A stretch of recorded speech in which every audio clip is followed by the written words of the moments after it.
नमस्कार मु बंटी पृथ्वी पृष्ठ स्वागत जनाऊँ मोर तृतीय कि चतुर्थ अध्याय। तो कालीर वर्षार प्रकोप देखी आमको मन पड़गला गुंडी छतु कथा। तो आम चलू गुंडी छतु अनुसंधान रे। तो यही छतु प्रायतः उत्पन्न होता है उईहुंकार। तो आम प्रथम अनुसंधान कलु उईहुंका अच्छी केउठारे। पिला बेले पाठ पढ़ला टाइम रे ठीक मन थिला सेठारे गोटे उईहुंका थिला स्कूल साइड रे। तो आम सेठाकू प्रथमे कलु। तो आमर कंकड़ा भाई प्रथमे चढ़ले गेट। देन मु मोर हाथी भली गंडी को धरी चढ़ा प्रयास करली गेट। बहुत भय लगिला गेट टी काले भांगी जीव पूरा किंतु निर्भय चढ़िली एवं गेट टी पार कर आम पछरे आमर तीनोटी बंधुगण धरिकी आसुथिले पॉली बैग।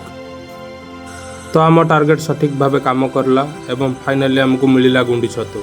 बट यह आम पई यथेष्ट नथिला। एठारु किछि मात्रा रे छतु संग्रह करिवा परे आमे कांथ डेई फेरिवा पई प्रयास करलु। कंकड़ा भाई आमर पतला थिले देहरे मांस नथिला सेति जोगु से सांगे सांगे डेई पड़िले निर्भय रे।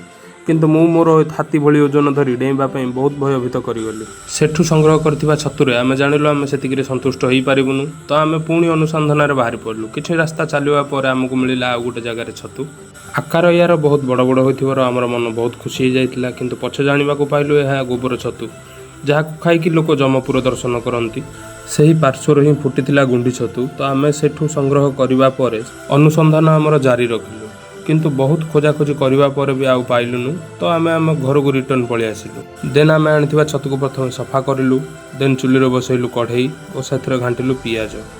कंकड़ा भाई आमर गोटे एक बड़ रोषाया से पूरा धुआं धुआं करदे चारिआडे। तापर सीधा ढालिले छतु छतु एवं पियाज किछ समय घांटिबा पर सेथिरे किछि मात्रा नियागला अदा रसुण पेस्ट। तापर सेथिरे ऐड करागला किछि मात्रा जीरा गुंड एवं टिके मर्च गुंड। तापर भी ऐड करागला धनिया गुंड एवं साथी निगला किछि मात्रा रे आलू। देन से ऐड करागला स्वाद अनुजाई लुण। शेष में पकईलु हलदी गुंड कहीं हलदी गुंड आम मन नाला पकड़ा। देन आम बस पड़लु सीधा भात परसिबा। भात डाली परसिबा पर आम परसिलु छतु तरकारी। तापर बसिलु खाइबा पई। एमिति वीडियो आगो को देखिबा पई आम चैनल को सब्सक्राइब करंतु।